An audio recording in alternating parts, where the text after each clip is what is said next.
to the Real Collective podcast. I'm Brendan McKeigan. With me, as always, is my co-host Sean Tasse. This is the Real Collective podcast, everybody, where we talk about real collective things. All things about the home. If you're having a good time, like, subscribe, and share us on Apple Podcasts, Spotify, YouTube. Don't like, subscribe, and share us on there. That would be wonderful. And you can check out our listing videos on the same channel. So if you're on there, go and see those because they're pretty fun.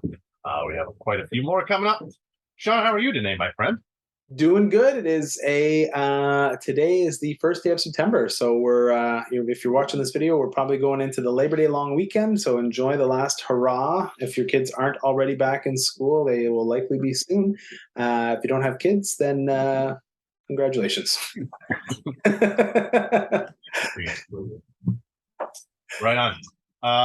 We thought today we would get into a little bit about real estate jargon, jargon, as they say in French, which is French for ham talk, like jambon.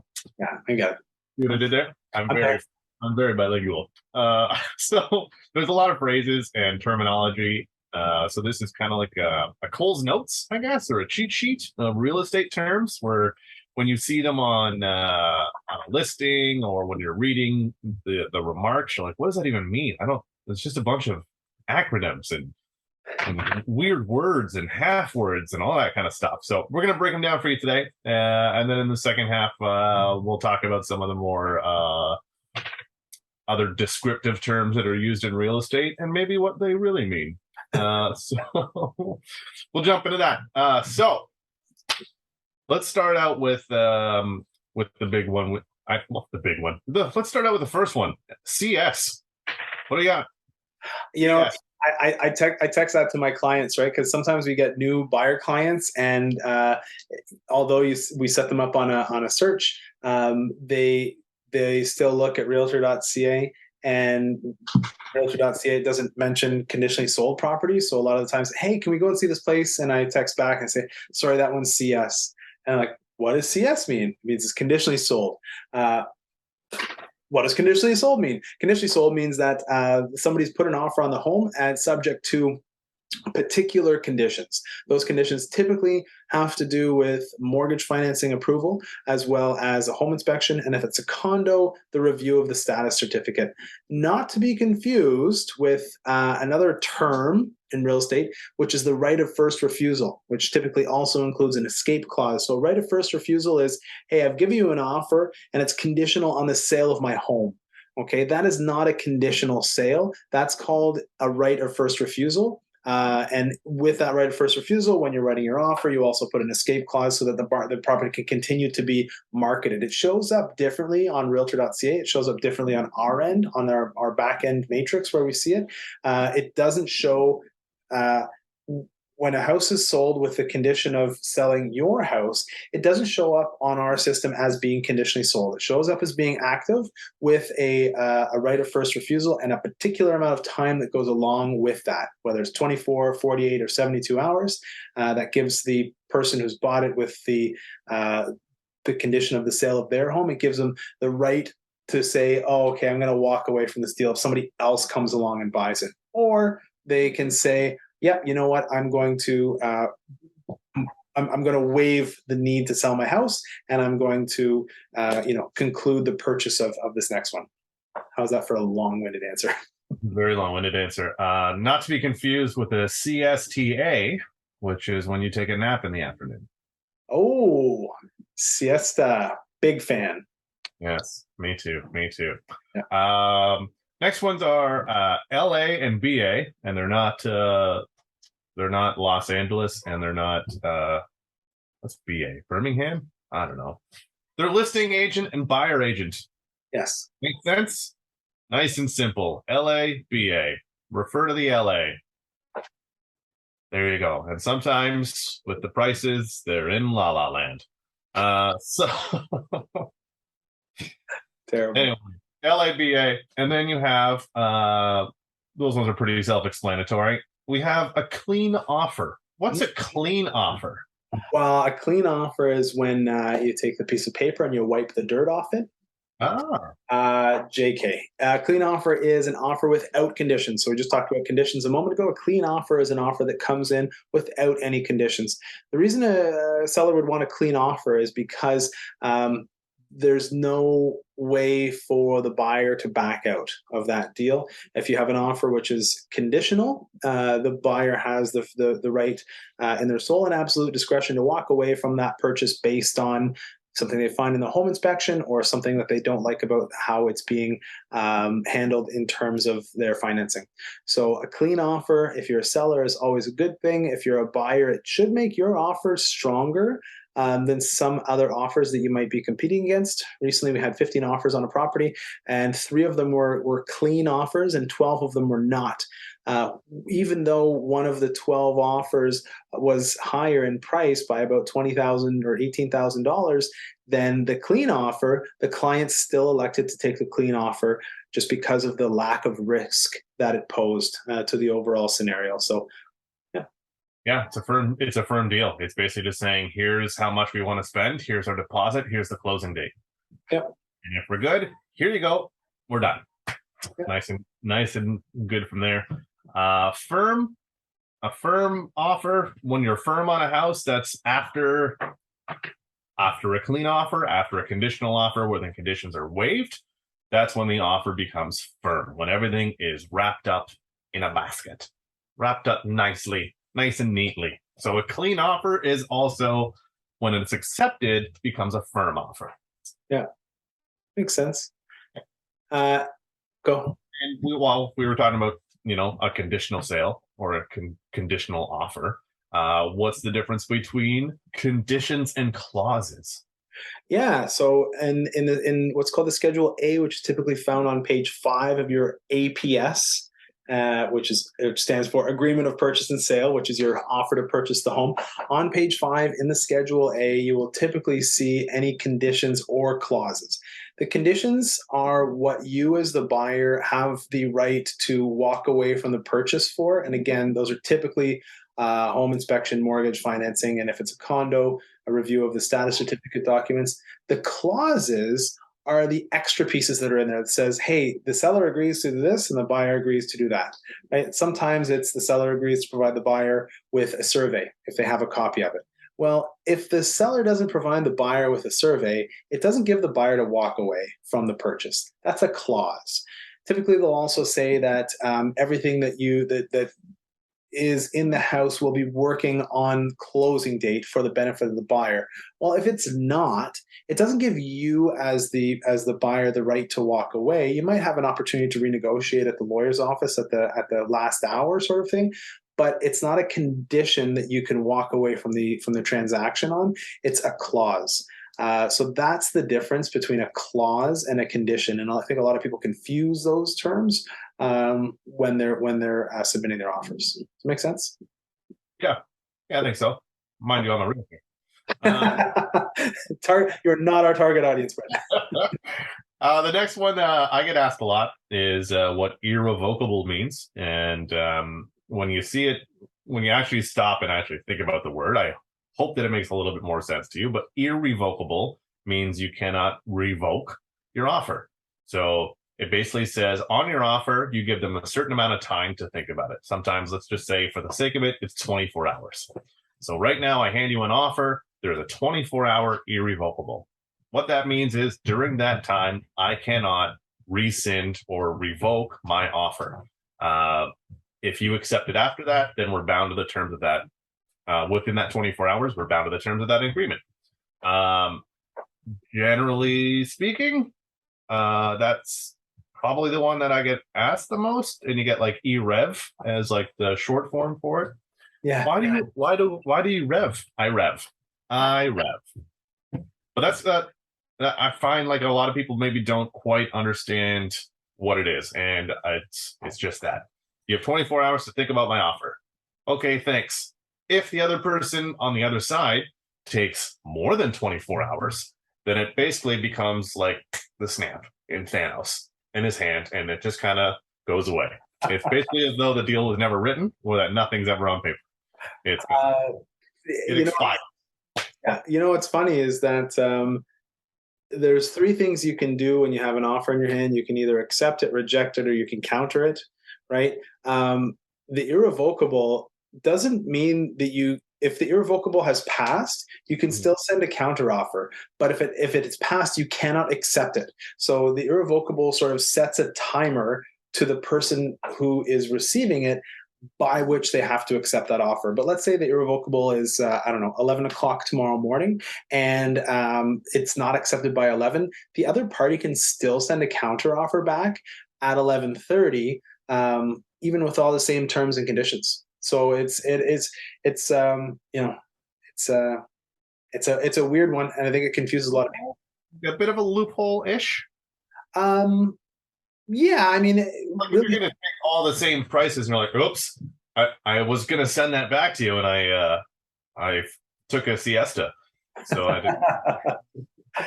yeah, you gotta provoke the irrevoke. Yeah, provoke the revoke. What else? We got deposit versus down payment. This is one that a lot of people don't quite understand what the difference is. Deposit versus down payment. Hit it. Okay, so deposit is what you're essentially sort of putting a house on layaway, and that's like your first little bit of it. You're like, hey, listen, I'll buy this, and here's, let's say, $10,000 to prove it.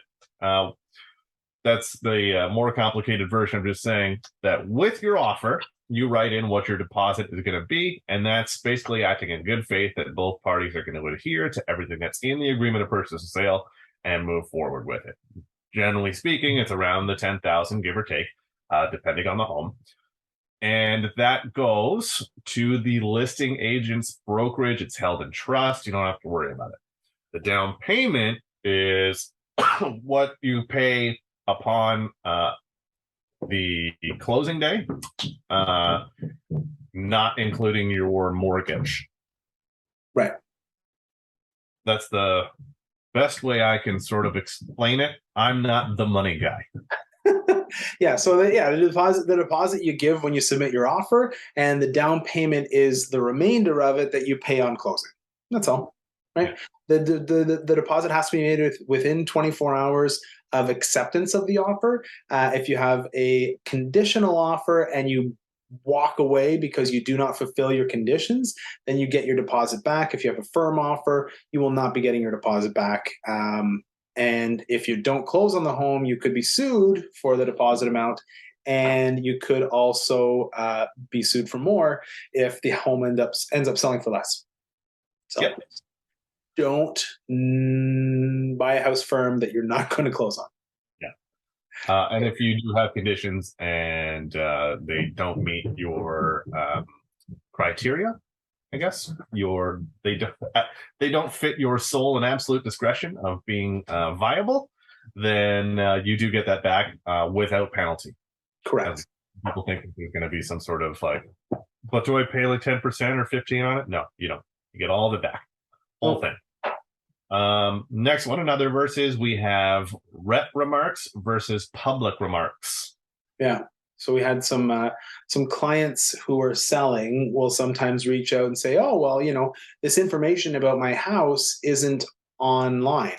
And so there's the rep remarks, which are the remarks that the agents share with each other, which have the minutia and the details about the specifics about the home, what year the roof was put on, all of that sort of thing, what the monthly costs are for the expenses and the hot water tank rental and all that sort of stuff.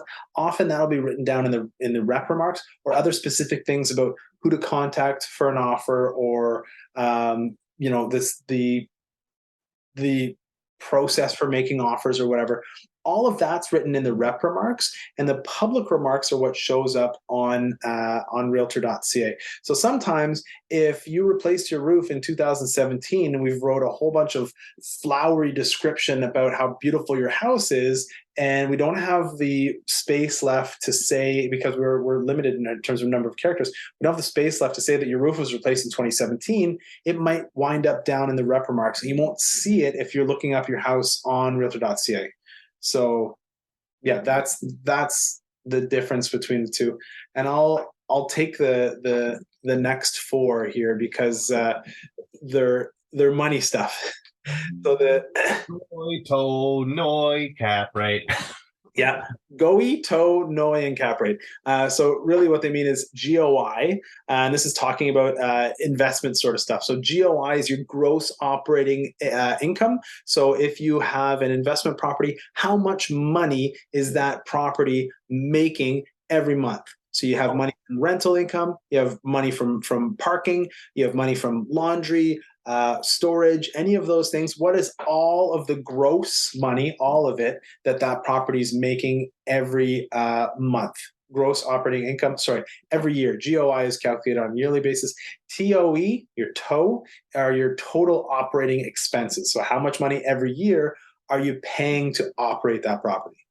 Maintenance, landscaping, snow removal, repairs, all that kind of stuff. Does not include your mortgage payment.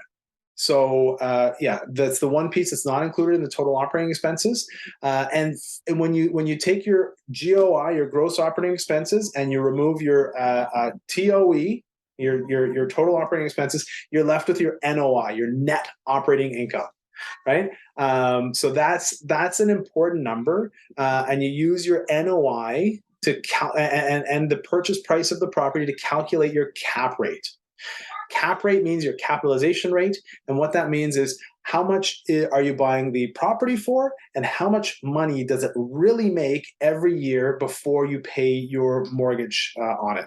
So, like you said, the operating expenses include property taxes, maintenance. If you're paying a management company, heat, hydro, water, all that sort of stuff. Right. Pretty much everything besides your mortgage. Right. Exactly. Yeah, for sure. And they even include your insurance on the property. So like you'll need a different sort of tenant insurance when you have a rental property. So that's all in there. Yep. Yeah. GDS, TDS. Let's go to that next one. Oh, see, you know what? We should have Jade on for this. I'm sure she'd do a better job of it than I would. Your TDS is your total debt service. So when they're calculating how much money they will, they is the bank. When the bank is calculating how much money they will lend you, they use both of these numbers: your TDS, which is total debt service ratio, and your GDS, which is your gross debt service ratio. There's the GDS. I think it's it needs to be 39%, and your TDS is 44%. So the GDS is how much are you spending on your house, your interest, your taxes, and heat. I think those are the four things that they calculate that need to be under 39% of your total income. Right? So you're allowed to spend just shy of 40% on your housing needs. It doesn't include food, doesn't include water, doesn't include any of that stuff, but that's how they calculate it. And then your TDS also takes into account any other loans that you have: car loans, credit card debt, et cetera, et cetera. Okay. So looking up my basement windows right here. Yeah. I'm in the basement, spoiler, and my daughter is outside and just has her face smashed on the window. Oh, good. Yeah. That's beautiful. Really helpful for the podcast. Yeah. Well, it's super helpful for those who are listening to this podcast and not watching on YouTube too. So they wouldn't have done anything if I just shut my face. Draw us a picture. The TDS needs to be 44% or below to maintain those ratios. So you don't want to have a lot of revolving debt that's sort of moving around. So that's GDS, TDS. Yeah. One of the other ones that I think people who haven't sold a home in a while, or especially first-time home sellers, and sometimes first-time home buyers, even more so, that they get confused with, is holding/taking offers. So I don't want to say we're balancing out, but there's definitely a lot more that are not holding offers. But holding offers is, let's say your home is listed on a Tuesday. You will hold offers the following Tuesday, generally in an attempt to create multiple offer scenarios. So you're giving everybody a whole week to go through the home, possibly an open house, possibly book a second visit through so you can kind of get an idea of it. And then you come back on the following Tuesday with your offer. And so holding offers means you're essentially a set amount of time that everyone presents their offers at the same time. So let's say there's 5 offers. There's going to be your seller right here, and you're going to go 1, 2, 3, 4, 5. Here you go. These are the all of the offers. We're presenting them to you all at once, essentially. I know that we kind of break it down and take sort of the better ones out, but that's what it is. It's not just you see the house and make an offer. It's you kind of have to wait like it's a launch date. Yeah. Yeah, back in the day, it was funny. I remember we used to launch properties, and they would go on MLS, and we would say no showings until such and such a date. So it's kind of the same thing, but just in the reverse. We're not allowed to do that anymore. As soon as a property goes on the market, it has to be available for showings. But that's one thing we used to do. We'd launch it on, let's say for a Wednesday, we'd say no showings until Saturday. Right. And then it would be like a zoo of a weekend with a little bit of lead up time before that. Yeah. So then the other ones, for me, they're kind of easy, but just to be super clear about it, MLS. If you want to get into jargon, MLS stands for multiple listing service. What it allows us to do as realtors is all of us, and the general public is also allowed to do this. It allows everybody to post their house for sale on a shared system where we all share information. And as a result, someone who I've never met before can come along and buy a house from somebody who we're representing, right? And it's a multiple listing service. So all of the listings multiply and they're all together. All of the listings are in one place, so it allows potential buyers to see, hey, here's all the stuff that I can buy. One-stop shop, as it were. Exactly. Foreclosure. You didn't pay, the bank's taking it back. Yep. Simple. Yeah, there's a lot of hype around buy a foreclosure. It's a lot different in Canada than it is in the States. We can do a whole other episode about why a foreclosure deal isn't necessarily that great of a deal. But yeah, that's what it is. You didn't pay, the bank's taking it back. What do we have next? DOM and CDOM are days on market and cumulative days on market. Cumulative.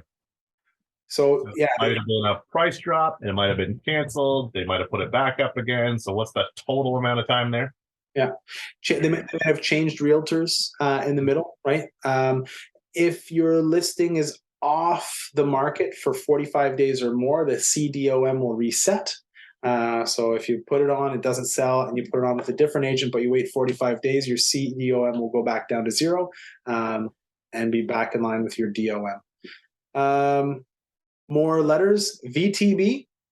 It's a vendor take back mortgage, which is where the owner of the home, when they sell it to you, will hold the mortgage. And we might see more of this. We haven't seen it in a long time. We might see more of it coming up, where people owe nothing on their home and they say, sure, you know what? You can't afford my $800,000 property. You can only afford $600,000. You go and get your $600,000 and I'll loan you the other $200,000. You have to pay it back to me over a particular term at a particular rate.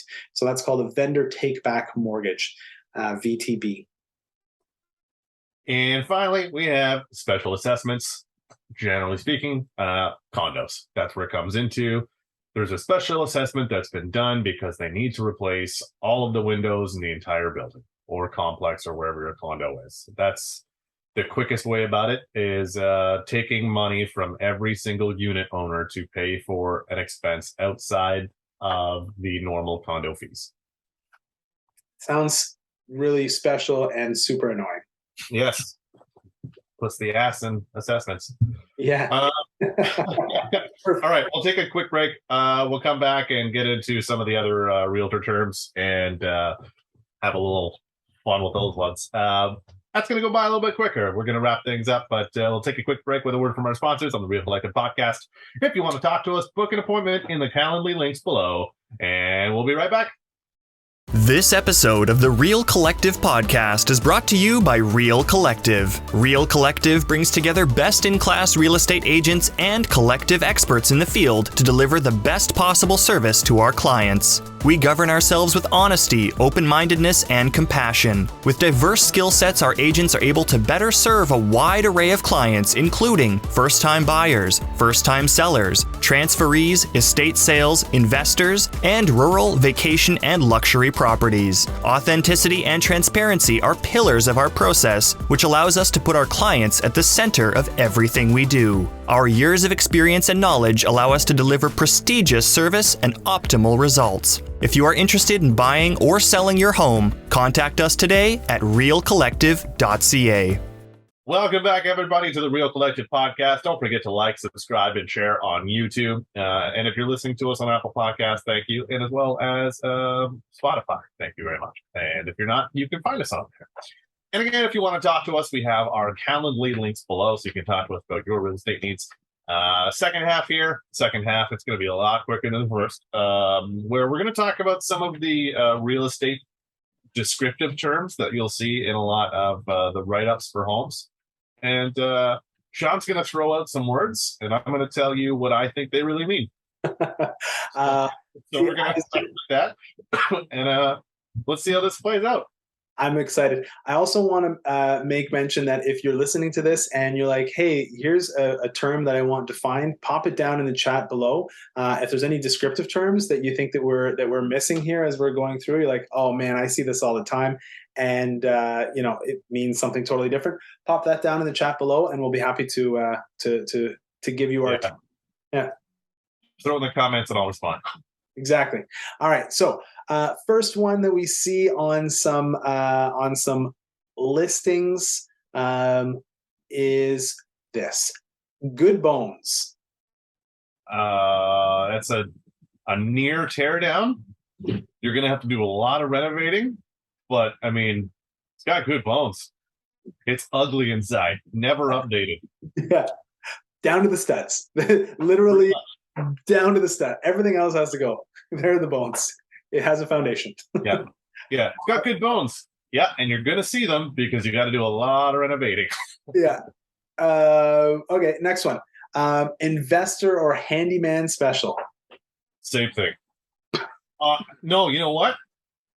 Worse, because it might be that somebody thought they knew what they were doing and just went, screw this, and threw all their tools up in the air and put a for sale sign in the front yard.